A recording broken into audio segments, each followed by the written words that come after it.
Good morning, guys.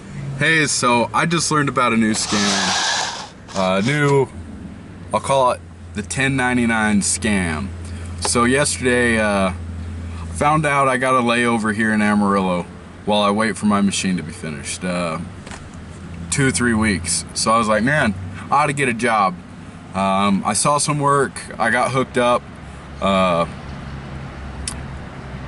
made all the arrangements yesterday. They said show up at 11 and we'll talk to you and this and that. Anyway, we agreed on the pay. They weren't paying per diem, but he said he'd pay for my hotel room, this and that. And I kind of settled on like lower pay than I normally would. I thought, hey, I'll keep busy, I'll keep the money coming in instead of spending it all hanging around here by the pool. So here's the scam. I show up today and the guy grabs me and says, hey, come over here, we gotta talk. It's like, I was real busy yesterday, I forgot to tell you, SA, a couple things. We're subcontractors. Said we're 1099. And I knew right away, 1099. That means okay, there's no such thing as a 1099 employee. If you don't sign a W-2, you don't have workman's comp, you don't have insurance. None of those rules apply. If you get hurt, you need to be buying your own insurance. You need to have your own workman's compensation insurance. If I were to get a piece of grinding dust in my eye, they're gonna be like, "Well, shit, you can't see. Call a cab." That's not on us. We're not gonna.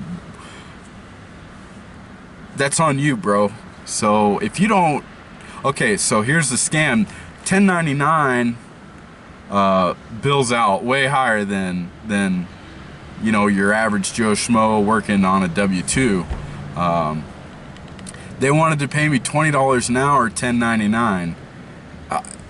Okay, so that may be just enough to cover all those forms of insurance I mentioned, the workman's comp and the health insurance and all that.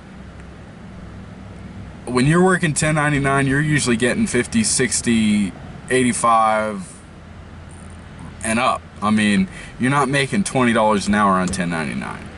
So I just learned about this scam. I kind of wanted to share it with you guys. I've never come across this before in my life, but I was like, this ain't right. And I guarantee you none of those guys on that job know that if they get hurt, they're screwed. So I wanted to share that with you. Be on the lookout for that 1099 scam. If you're not getting paid a lot of money, you're not doing 1099 right. Because remember, when you're working 1099, workers' comp, health insurance, your per diem, all that is on you. It's not on them. So the scam they tried to work out with me, where they're buying my room and paying me $20 an hour, was no good. You're gonna get hit with a big tax bill too, not to mention that at the end of the year. So anyway, good luck out there, stay safe, talk to you later.